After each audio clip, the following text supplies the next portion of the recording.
everybody, and welcome to today's live Career Crush Q&A with Tonya Rapley, the founder and CEO of MyFabFinance.com.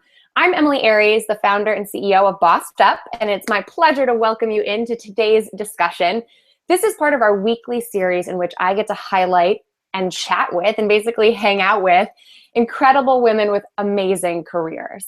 Now, here at Bossed Up, we help women navigate career transition with a big time focus on beating burnout so that you are not pulling your hair out while you're trying to pull yourself up by your Manolo straps, okay?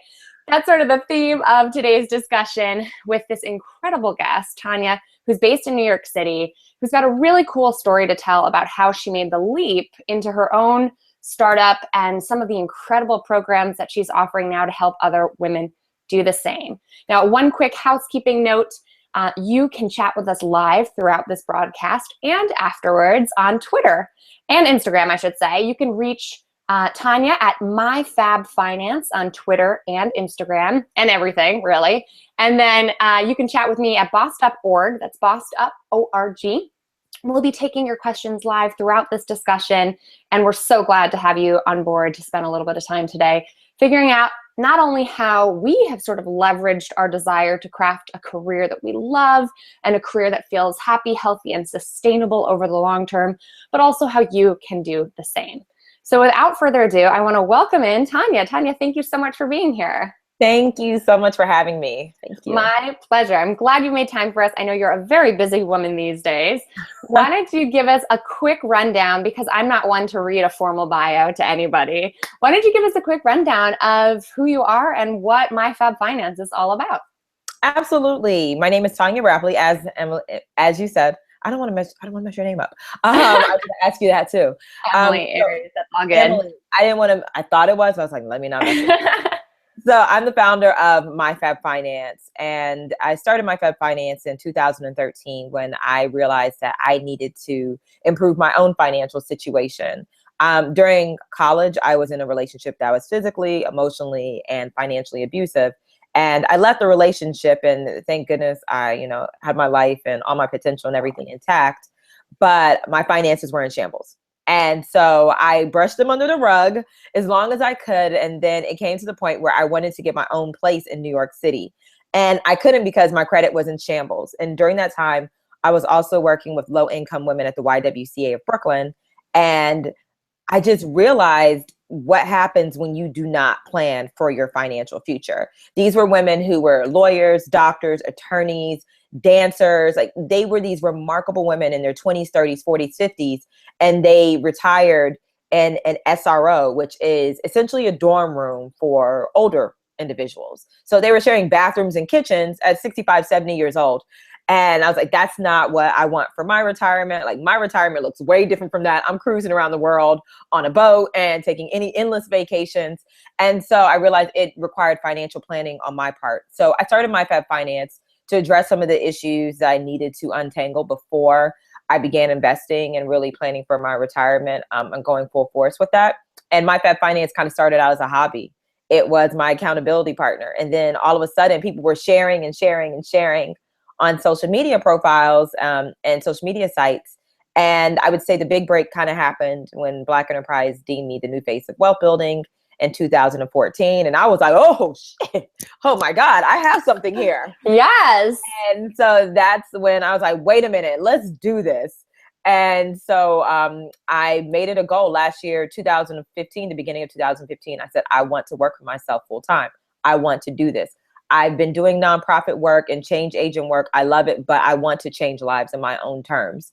And so I was able to resign from my full-time job in September to do My Fab Finance full-time. So I've been a full-time entrepreneur for the past 3 months, and it's been rewarding, full of lessons, hard work. It's just a fantastic journey. And I feel like I am here to show people you can do it. You don't. Totally. So many people tell themselves all the reasons that they can't. And I'm here to help people understand that you can do it and that you can get back on your solid financial ground if you want to too. I love it. And I am so glad that we're catching you now, right? Because we're all about helping women navigate tricky transitions in which in our lifetime, our careers will be full of them. And not only are we about giving women permission to put themselves first and actually focus all of that advocacy and all of that change agent work that we do so well on behalf of others on our own lives, which is what you did in your story, but also to provide that kind of inspiration and step-by-step guidance to say, listen, I'm not perfect, but this is how I made the leap. Ask me your questions, because we all can learn from each other's successes and setbacks. Yeah, imperfection is my thing. And it was daunting initially when I started My Fab Finance. I was like, I'm not perfect. I don't have this, but that's who I speak to. I speak to the imperfect individual who values the input of someone who, had to do a little trial and error to get to where they are, because our paths are not ever, just linear. Straight line. Right. So I'm here to help those individuals. Yeah. And to just reinforce how much your past experience has informed My Fab Finance, you improved your credit score by 130 points in less than 18 months? Is that right? Yeah. So I totally was my first student. A wild road there. Like, you walked the walk, and now you're talking the talks to even more people to show them how to do the same. Yeah. Which is awesome. And did I see some letters after your name? Like, you've gotten certified in financial planning and all that jazz stuff too. Well, I'm a certified financial education instructor. Cool. Awesome. So yeah, I'm certified to teach financial education. That's great. So what is, take us back to this time last year. What was your biggest motivation to setting yourself up to be your own boss, to make that leap fully into full-time self-employment? And what lessons have you learned along the way, just to give us a few to start with? This time last year, I was at my job. I worked at a very successful nonprofit here in New York City, and they are fantastic people. But I think there are limitations when you're working for others. And one of the things was, I felt like my input and experience wasn't as valued. So I knew what I was doing with My Fab Finance. I was building a community and impacting lives and really doing remarkable work. But it was different from what was being done at my previous position. And I just realized I needed to do my own thing, because my company deserved me more than the company I was working for. And my company deserved to have me full time. And I also wanted to create a location independent lifestyle. So in order to do that, I knew that I had to launch my own business. I didn't feel like applying for jobs or looking for a job that would provide me with location independence and, all these magical things align. Like, I was like, no, let me just create my ideal position. So that's what I began working on in 2015, when I realized that's what I want. I was like, everything I do with My Fab Finance is going to lead me to this position. And if I would like to say, if I have 3 things that I recommend, it's the first thing is, everything begins with intention, and setting a focused intention, not just saying, yeah, I want to do this eventually. Like, no, what do you want to do? How do you want to do it? And when do you want to do it by? I'm not the person who loves SMART goals. Like, SMART goals, I see those diagrams. I'm like, no, I don't want to do that. But for me, it's like, give me a open-ended worksheet and I'll fill it in, like, line by line. So just understand, when you set that intention, barriers for that intention, and be very specific. And I have to jump in here, Tonya, just to plug essentially our totally free, most popular resource on bossedup.com, which is the Bossed Up Life Tracker. You'll find it all throughout all of our interior pages. It's probably on the page right now if you're watching this live. Off to your right, pop in your name and email, and you will instantly get our downloadable life tracker ebook, which is essentially a research-based long-term goal attainment workbook, which does just that. And I sort of ranted and raved yesterday in my new video about New Year's resolutions, with some of the top reasons why our New Year's resolutions are so freaking hard to actually achieve, because we don't always do what you just said. We don't always come up with a step-by-step plan, and sometimes we make some really common pitfalls. So you got to watch that. And most people are just like, I want to lose weight. Like, okay, how much do you want to lose, and by when? There are just certain things you have to set that intention and be very focused on your intention. So that was important. But also my tribe. I think that a lot of people think they have to do things alone, or they have these misconceptions about others, like their competition, so they're not going to want to help me. And people try to go it alone, and that is so hard, and you are doing yourself a disservice by not enlisting a tribe of people who want to see you win, who are willing to share resources with you, and who are as passionate about what you're doing as you are. Like, you need people who go bonkers about the stuff that you're passionate about. You can text email to at midnight, and they're like, oh my God, yes. like you need that energy around you. And I don't think enough people reach out and look for like-minded individuals to add to their circle and to build with. Like you and I met at an event, and, you know, we've continued to build, and, you know, we have mutual respect for one another. Yeah. And that's so important as an entrepreneur or a business owner or anybody who has a goal they're trying to achieve. Totally. And then you said a third thing, a third item, and I want it to be meaningful. I just want to throw something out there. That's okay. Yeah. But the third item, I think a lot of people aren't real and honest about where they are. And like, you have to check yourself. So you have to say, like, how far have I come? What have I invested in this thus far? Is it reaping the reward that I expected it to? And if not, it's time to go back to the drawing board and figure out what were the issues and how can you improve upon it the next time. I think a lot of people keep creating content, creating products, creating things, thinking that, well, something's going to stick. And that's not necessarily the way to create products. With My Fab Finance, initially, I was just doing stuff because I thought, this is cool. People are going to want it. Yeah. No, people have to demand it. People have to ask for it. So being very conscious about what you're creating and what you're spending money on and investing. I love that. Yeah, it's interesting. I want to ask you about that old saying that we hear a lot. You got to spend money to make money. Because what I hear you saying is to be super analytical about your ROI, right? Your return on investment. So what that actually requires psychologically is something that's right in our Bossed Up manifesto, which is being open to failure as feedback on the road to success. Because if you're not willing to look at the numbers and say, okay, I tried X before we try Y, before we totally go in a different direction or do X all over again, you know, what worked and really what didn't and why didn't it? And come up with some theories and be almost scientific about saying, okay, I have a hypothesis. I think it didn't work because of X, Y, or Z, and test it and then measure. And then, you know, you really have to sort of look under the hood and say, okay, what's broken here? Because that's my job, is to fix whatever is not working. And if you say everything's perfect, nothing to see here, you know, then you're not going to actually improve. So it's a weird psychological barrier, I think, that so many of us are fixated on, like perception, and we can get caught up in losing track of paying attention to whatever little failures are on our path. And those are the biggest learning opportunities. Yeah. So what do you think about that? You got to spend money to make money. How does one actually prepare financially? And I know you've got a whole program on this now, which I'm so excited about, called Financially Preparing to Be Your Own Boss. Yes. Which I feel like is the best branding ever. I mean, you obviously can't give us all that information right now, but for those who want more out there, it's out there. Tell us about like what you cover in that program and what advice you have for someone who's a year out from sort of where you were a year ago.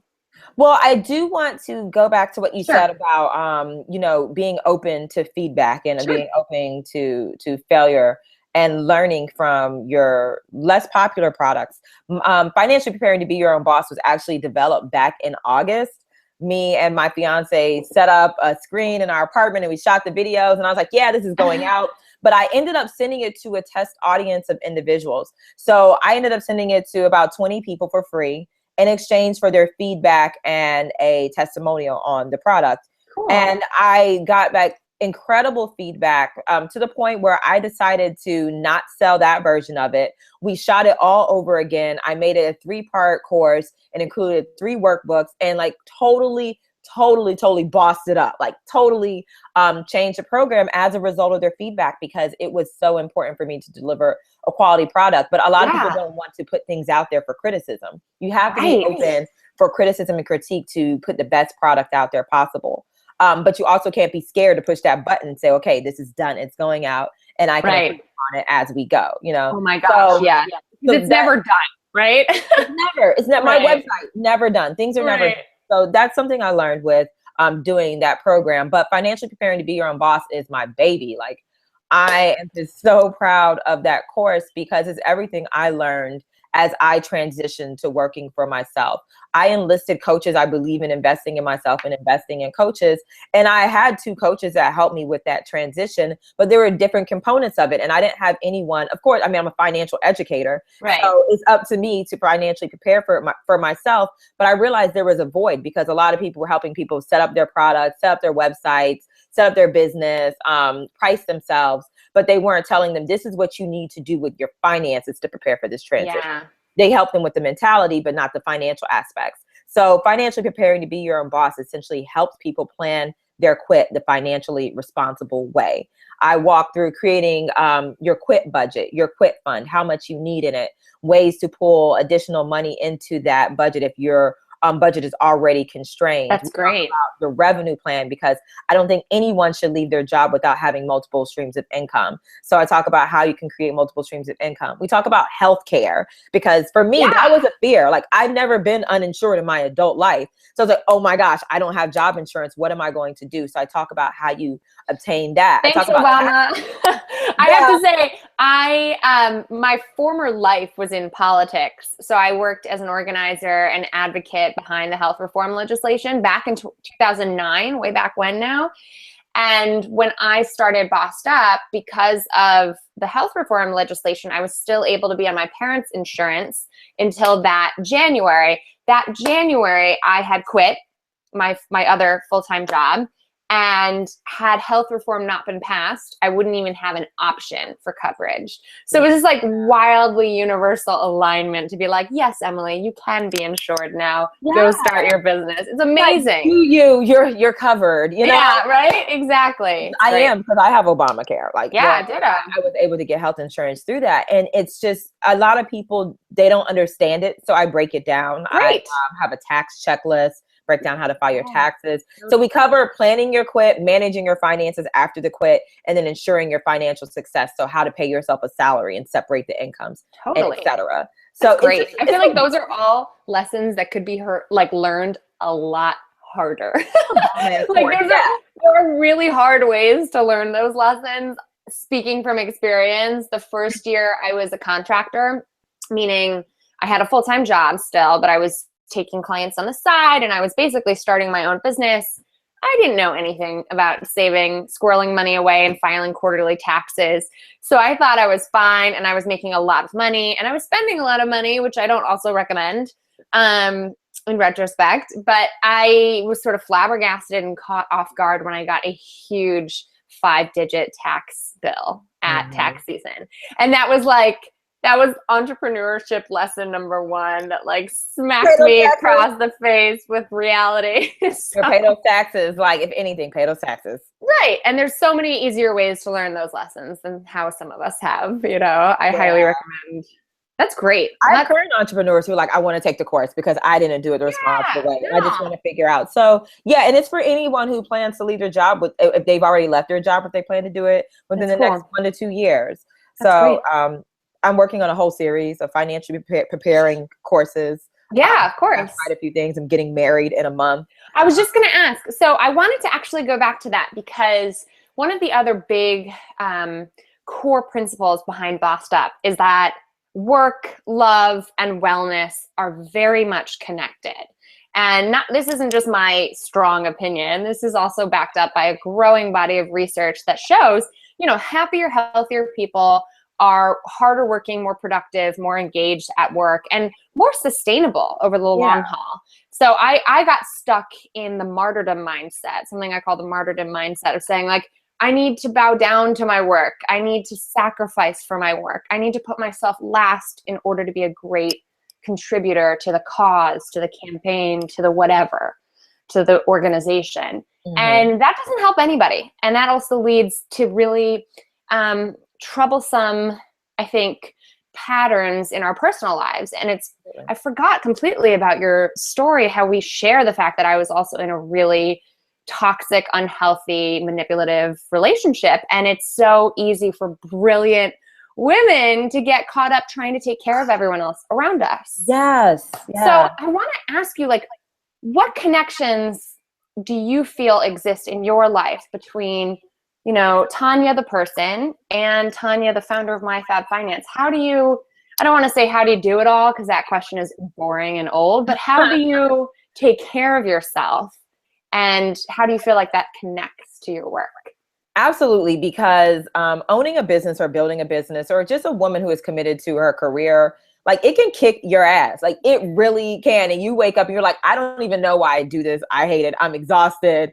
And I definitely had those moments early on with My Fab Finance, but that's when I was chasing the wrong thing with My Fab Finance. And I had to pull back and say, okay, what was my intention when I started My Fab Finance? And it was always to help individuals change their finances and change their lives. My Fab Finance is committed to helping millennial women in the cycle of living paycheck to paycheck so they can become financially stable and do what they love.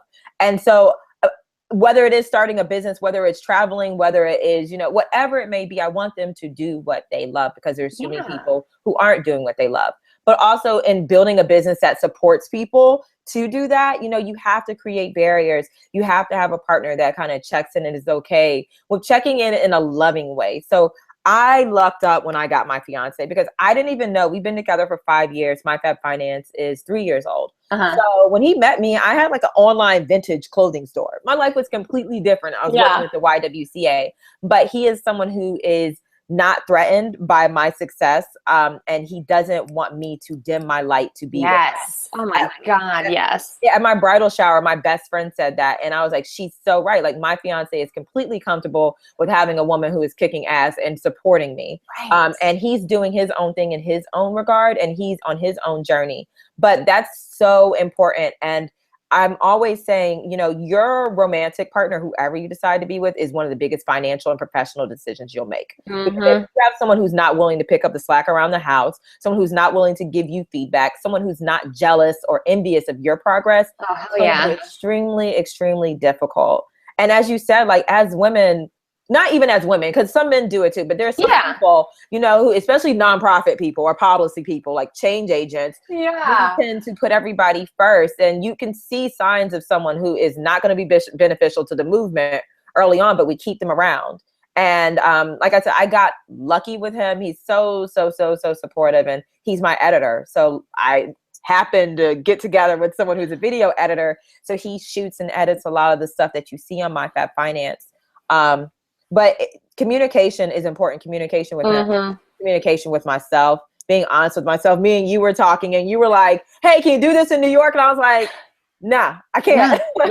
I can't, because my wedding, and it would be foolish for me to think that I could take it on. Right. Because honest with yourself. Because you're 1 month away from getting married. Congratulations. That's exciting. Getting the hell out of this cold weather. It's amazing. And I feel like I hope that the story you just shared, which I feel like I'm just sitting over here snapping about everything you said, to say hell yes to people who are not threatened by your own progress and success. It's not necessarily a gender thing. Like, we're not born being that way, but I feel like over time, we as women are socialized to dim your light a little bit, Absolutely. to turn it down a notch, not to be braggy or bossy.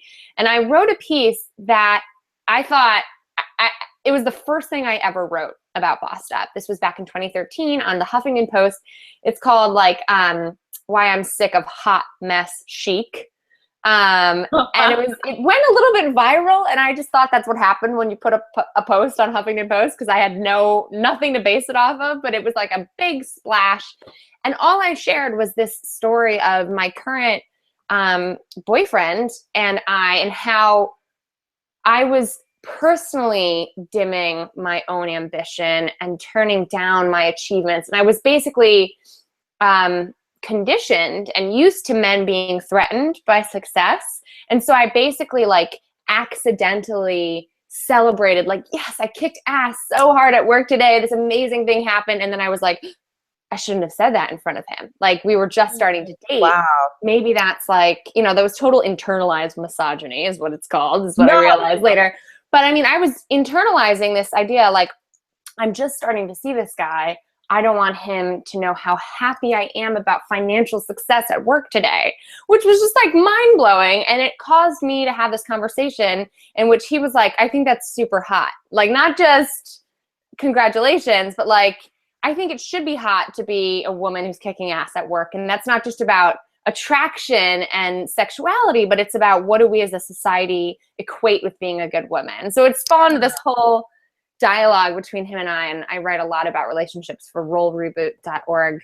But it's just, I think what you're talking about is whatever partnership works for you has to be one in which you can let your full ambition just run fucking wild, quite frankly, to be totally blunt about it. Oh, so true. Yes, totally. And it's so good that he was like, that is so hot, I know. I was like, what? What is this reaction? I don't know what to make of this, but I like it. So, yeah, that's exciting. So tell me more about drawing those healthy boundaries. I love what you alluded to. We do power hours all the time. There are these monthly free happy hours that we host and basically help our community get together and connect with other bossed up women. We have ours in DC tomorrow night. Ooh. And our first one in New York City next Thursday. We have over like 120 people registered for both. It's really exciting. But I was asking you if you wanted to co-host with me next month and tell me what you wrote back, because I think it was a really good example. I think you should share it with others here and how that dialogue went. I'm going to paraphrase because I have Sure. to find it in my inbox, but it was something to the effect, I had to chart out what it would require to market it. And I was like, if we're going to begin planning this, and that means the planning process is starting within the next month. And within the next month, I'm finalizing details for my wedding and getting married. And I really need to make sure that I can enjoy this process. Right. So I'm open to doing it, 2 months down the line, but I can't do it right now. Right. And that's essentially, and technically, I could have said, no, it doesn't work for me right now. But I have, I respect you and we have that relationship, because there are some scenarios where no is just a complete sentence. Mm-hmm. Answer. It's like, no, I don't have to give you, I can't do it. Right now. But, I want to work with you. So I definitely wanted to make sure I crafted it a little better, but it just goes down to and I love that your platform is committed to helping women be and save and like just not burn out, because so many times we feel like we're afraid. So I love Shonda Rhimes has the book, The Year of Yes. Yes. But unless you read the book, you won't understand what it's about. And it doesn't mean say yes to everything. Right. No. And I think that sometimes we say yes out of this fearful mentality that the opportunities will not come back around. Or if I don't seize this opportunity, what's going to happen, or what are they going to think of me for turning it down? Mm-hmm. But you have to take care of yourself. No one is responsible for taking care of you but you. There are other people who love you and who will pitch in and say, hey, you need to take a spa day. I'll pay for it. But you're responsible for saying, hey, I'm reaching my maximum load. And if I don't take some time for myself, I'm just not going to be good to anybody. Right. I'm really big on saying, like, I've reached my plateau of greatness for the day. I am done. I'm not doing any more work today. Awesome. And you have to you have to know yourself. You have to know your body, because no one else knows you better than you. And it's interesting because I actually talk a lot about this in a TEDx talk that I did called The Power of No. And what I think one of the biggest takeaways from that, which you completely applied in the way that you responded to my request, was here are some alternatives that work for me, right? Like no doesn't need to be a scary answer. It can be, here are some alternatives. I'd like to do this. I just can't do it right now. And I think I wrote back like, I totally get it. No need to explain. We've got plenty of time to partner up on things and I'm not going away. So don't you worry. And I think that is like a really important part of any big career transition, is doing what you're saying, like reaching your maximum capacity and being honest with yourself and those around you. Because otherwise, we all know what it's like to overcommit and underdeliver. And that is and people will continue pouring stuff in your cup as long as they can. And you're sitting here like struggling with the cup, like I'm full. But people don't recognize that because they want their needs fulfilled. And it's not because they're being selfish. It's just you haven't told them that I can't do this.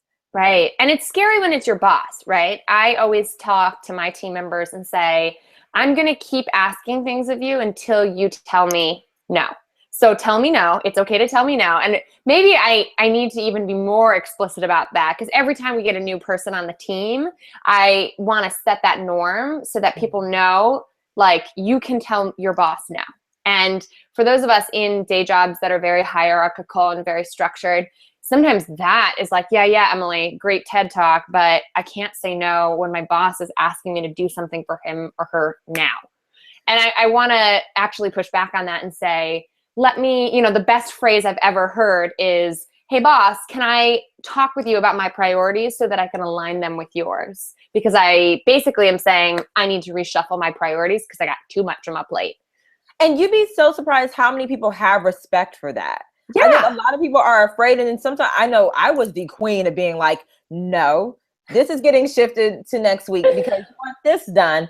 And my boss respected me for that, to the point where I set a norm when he'd be like, hey, so what's your workload right now? What's your capacity? That's Before great. he would stack stuff on me, because he, well-intentioned, well-meaning, but sometimes he just would ask too much of us. Like, wait a minute, you're asking too much. And you're being actually thoughtful and a leader when you're saying no, which you're right. People do respect that because it shows that you're not only considering what needs to get done, but you're really considering what quality of work you want to bring to the table. And you don't want to be like, no, but Right. you offer, as you said, you offer alternatives, and you provide a little, this is why I don't think we should do it right now, but we can do it next week and it will be executed to its best ability if we put this off until next week. That's awesome. I love it. I just want to quickly butt in here to also say that thank you to everyone who's weighing in. We've got some really incredible comments coming in saying this interview is making my Wednesday. Y'all are making my heart happy. I love it. Feel free to keep tuning in and chiming in on Twitter. Use the hashtag Career Crush. We can also track that conversation there. That's what we use for every week's Career Crush. But let me know if you have any specific questions for Tonya or me, and we'll make sure to cover them in the next couple of minutes. So Tonya, I wanted to ask you to put on your financial hat again for a moment, because it is New Year's resolutions time. And the first actual weekly video I put out this year was all about, how to make 2016 your leap year, not just because it's a leap year already, but your career leap year. And so I want to think more about the fact that so many of us set financial resolutions for, around this time of year.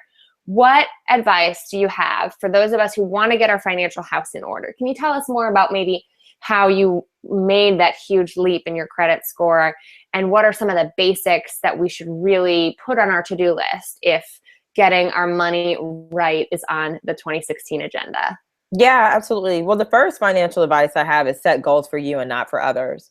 So I think a lot of times people set goals that they think sound good, or, are competing with others' goals. Someone's like, I want to buy a house. Well, I want to buy an apartment complex. It's like, no, set goals that are good for you and that are based on your needs and what you want to accomplish within the next 1 to 5, 10 years.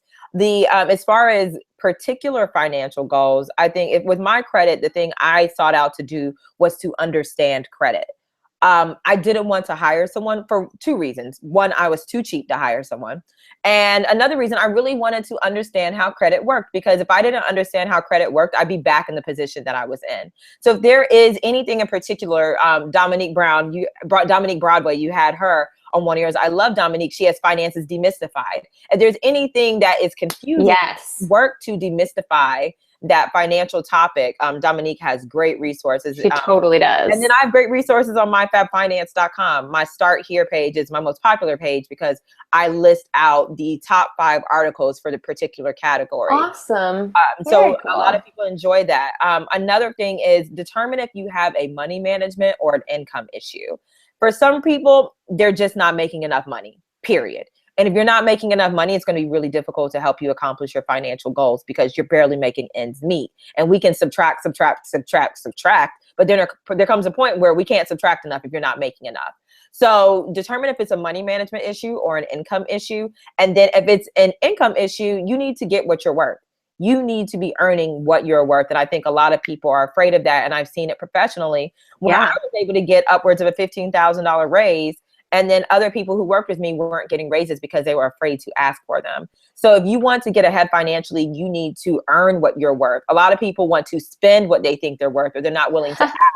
That's so interesting. Yeah, we'll buy things, say I deserve it, and ask for a raise, even though we damn well deserve it. Yes, I love that. And it's such an important piece, negotiation, of the women's leadership puzzle that I think we're all trying to solve here. It's like, how to get bossed up as a woman. Negotiation is a big part of it.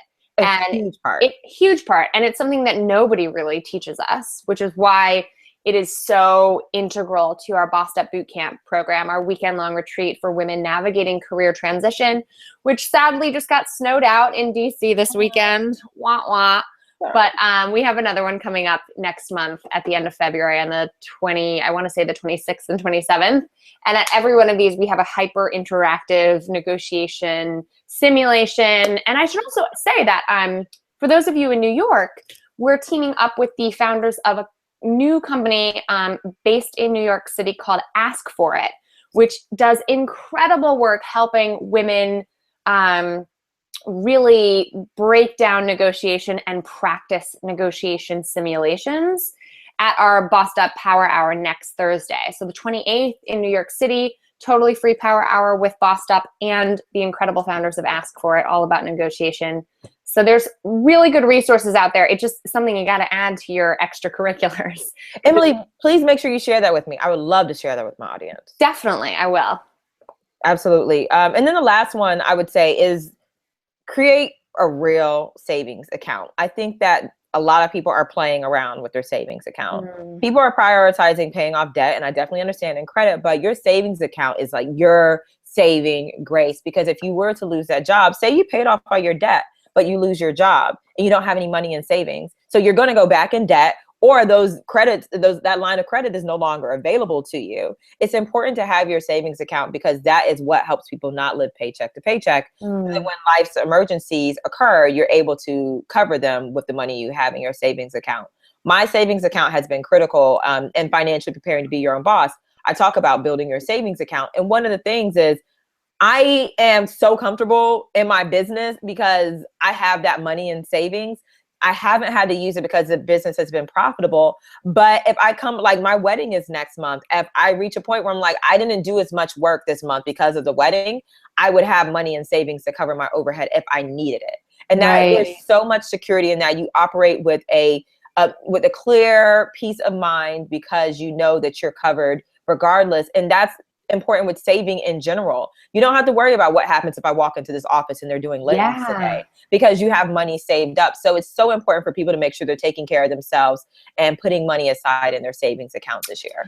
And I think that is so powerful and almost really hard to explain to people until you feel financial fear, which I know some of us have. Some of us have been fortunate to never feel that kind of fear. But when you talk about being able to have a clear mind and be in a good mindset, what you're alluding to is like, when I started Bossed Up, I didn't have that kind of financial security or plan in place. Luckily, I consider myself pretty highly employable and was able to bounce around pretty easily. But fear shuts down creativity. Fear kills motivation. Fear makes us, prevents us from being authentic and vulnerable, because we're afraid of being judged, of being, a failure, of making mistakes. We can't take risks from a place of fear. And so if financial fear is part of your entrepreneurship equation, you gotta figure that out, right? It is one of the primary needs, a sense of self and security to actually make this kind of a leap, whether you're talking about getting a new job or starting your own business. Yeah, you can't think about anything else. You're not operating at your optimal capacity when you're fearful of paying your rent, or you don't know how you're going to do this, or if your phone's going to get cut off, and you're not going to get that call from the job you interviewed for. It's so important to make sure that you have yourself covered financially, and the way you do that is savings and separating your emergency fund from emergency fun. Because a lot of people are like, oh my gosh, there's a sale, or I want to do this, or I want to do that. And they're pulling money from their emergency fund to cover what would be considered emergency fund. It's not a necessity. It's an extreme one. But you're not going to die, and your quality of life is not going to be compromised by not taking advantage of that opportunity. So really creating a distinction and knowing what you have the money for, making the money inconvenient. So putting it in an online account separate from your bank account. That's great. Yeah, really creating barriers and saving yourself from yourself. I love it. It's like, we don't need to have iron will or perfect self-discipline. Just make it a little trickier for you to spend your own damn money when you don't want to. That's good. I love it. I love things like, you know, it's called Yeah. My Fab Finance for a reason. I don't believe in deprivation. That's just not what I do over here. And so I have to have conversations with myself. Like everything that I teach people are things that I go through. Tonya is not perfect. There are times where I buy stuff and I'm like, I'm done for the month.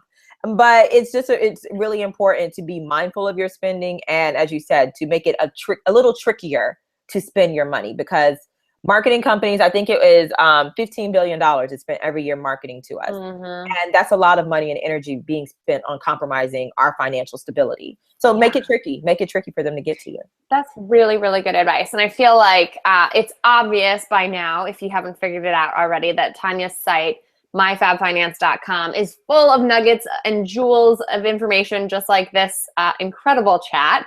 So I do want to thank you so much. And I'm sure everyone's heading over to My Fab Finance right now. I think we linked to it on the landing page as well. So we're going to wrap things up here. I'm going to give you a chance to say a few last words in just a second, Tonya. But I also wanted to mention, you brought up Dominique Broadway, who's another rad woman in the financial sector who I super admire and adore and love to partner up with things on. She's actually co-hosting Power Hour with me in DC tomorrow night. So if you ladies are tuning in from around the nation's capital, you got to come talk finance, talk money, talk bossing up. And you'll be in good company because we have 140 people registered. So don't let the snow scare you away. It's not coming tomorrow quite yet. So come have a drink with us. And Tonya, how should folks keep in touch with you if we want to learn more? I love people. So I love engaging with individuals on all the social media profiles. I'm really chatty. If you notice, I'm really chatty on Twitter. I still love Twitter. If you have any questions that you might be ashamed to ask on here, that you just want to run by me, you can email me, Tonya at myfabfinance.com. There's also a contact us section on my website. But if there's anybody who wants to make that transition to being their own boss, because I think that working for a 9-to-5 isn't for everyone, but working for yourself isn't for everyone. So if anyone is trying to figure out how to make that transition, or if they think that working for themselves is for them, I highly suggest you check out Financially Preparing to Be Your Own Boss. It's available, courses.myfabfinance.com. It's so easy to just type it in, courses.myfabfinance.com. It will take you directly to the landing page. You can learn more about the course. And if you have any questions about it, as I said, email me, Tonya at myfabfinance.com. And if there's anyone here who's like, I'm making money, but I'm living paycheck to paycheck, I can't figure this out, that's what I specialize in. I specialize in helping people break the cycle of living paycheck to paycheck so they can go invest their money with awesome people like Dominique and grow their money. But sometimes you need somewhere to start and figure out what's going on with you. So subscribe to my mailing list via My Fab Finance. And I'm working on an awesome membership club that focuses on helping people break that cycle of living paycheck to paycheck. So cool, Tonya. Well, there's so many things that I'm so excited about everything you're up to. I feel like it's totally in line with our mission here at Bossed Up. And you and I will be having lots more fun together soon, I'm sure. But thank you so much for tuning in, for sharing some of your incredible wisdom and experience with our audience today. And have an amazing February. It's a love time of the year, and you're making the most of it, it sounds like. Thank you. Thanks, Tonya. Be well. And bosses, keep in touch. Twitter at bossedup.org, and My Fab Finance will keep the conversation going there. Have a great rest of your Wednesday, everyone.